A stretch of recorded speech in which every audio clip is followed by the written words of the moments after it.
Number 5, super positive mindset.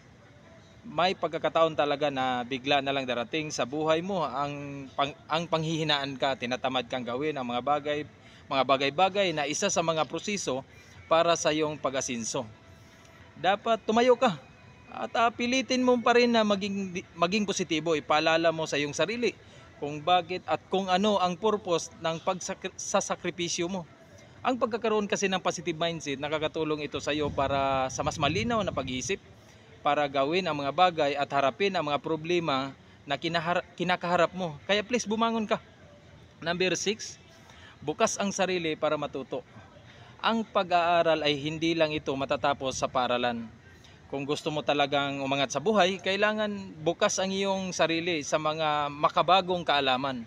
Kahit nga ang mga taong nagtagumpay na sa buhay, hanggang sa ngayon tuloy-tuloy pa rin ang kanilang